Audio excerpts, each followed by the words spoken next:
listo la perspectiva o lista la perspectiva de Marcos Pineda Godoy.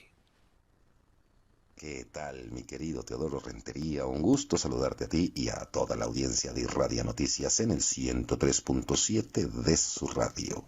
La perspectiva de hoy se titula Reacciones en cadena. En contrario a terminar con el dedazo presidencial, Andrés Manuel López Obrador lo está reeditando, perfeccionando, en sus palabras, transformando. Lejos de no intervenir en la selección del candidato oficial a la presidencia de la República, con todo y licencia a su militancia partidaria, desde Palacio Nacional dirige el proceso no solamente de Morena, sino también de sus partidos políticos satélites y aliados.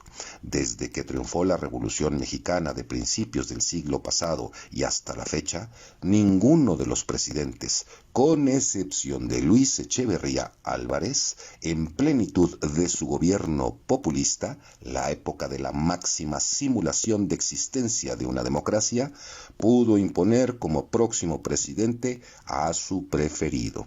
Sí hubo dedazo y cargada, pero no sobre el que quería el presidente. En su momento, Miguel de la Madrid Hurtado, al percatarse de que sus antecesores habían tenido que decidirse debido a una u otra razón por un sucesor que no era al que más querían, dio un giro al proceso para jugar con 6 posibles sucesores. Por cierto, entre los aspirantes se encontraba Manuel Bartlett Díaz, quien terminó operando el cuestionado triunfo del tecnócrata Carlos Salinas de Gortari. Salinas fue más allá, no solamente jugó con varias cartas al interior del PRI, sino con la carta del PAN también. Así fue, en 1994 tuvo como candidatos a Ernesto Zedillo Ponce de León como el oficial y a Diego Fernández de Ceballos, a quien ya había convertido en su aliado. La finalidad era cerrar el paso a Cuauhtémoc Cárdenas Solórzano y lo logró. La gran diferencia entre la sucesión de Echeverría y todas las que le siguieron es que en la suya no había manera de que la oposición ganara en la contienda constitucional. Tanto así que José López Portillo fue candidato único. No tuvo competencia. En las siguientes ya se presentaron candidatos opositores que, por el creciente descontento social, tenían posibilidades de ganar las elecciones. Y ahí es donde el Estado hacía lo suyo para inclinar la balanza.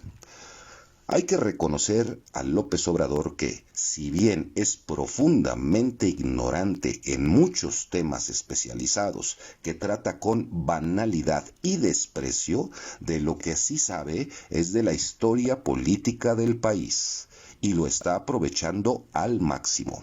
Ahora juega ya no con 3 cartas, sino con lo que llamó corcholatas, sus hermanos Sheinbaum, Ebrard y López Hernández. Los demás son relleno, pero son útiles. Atomizan las preferencias y visten el proceso. Marcelo Ebrard detonó una reacción en cadena con el madruguete de anunciar su renuncia a la Cancillería para dedicarse de lleno a la búsqueda de la candidatura. Si su anuncio fue por decisión propia o concertada con el presidente, solo ellos lo saben. Lo cierto es que a ese anuncio siguieron los demás, presentándose como firmes decisiones de buscar la grande, salvo Claudia y Adán Augusto, quienes, por querer aparentar moderación y cautela, hoy por hoy quedaron rebasados por Marcelo. Ganó los reflectores y fue el foco de mayor atención durante toda la semana. Apenas estamos viendo la presentación del circo y el dueño anunció a los actores principales y a los payasos que saldrán para amenizar y hacernos reír en el escenario.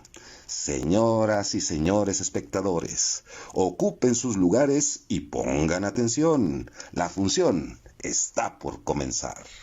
Y para iniciados, no coman ansias. El presidente ya definió los tiempos para la selección de candidatos. Primero saldrá la corcholata presidencial e inmediatamente después se iniciará el proceso para la designación de las fichas que buscarán candidaturas a gobernadores, al más puro estilo del viejo PRI, con cargada, corporativismo, besamanos y demás. Por lo tanto, no van a pedir que renuncien a sus cargos todavía.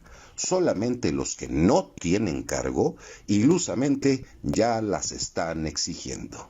Que tengan todas y todos un excelente fin de semana y no se olviden que la información es poder.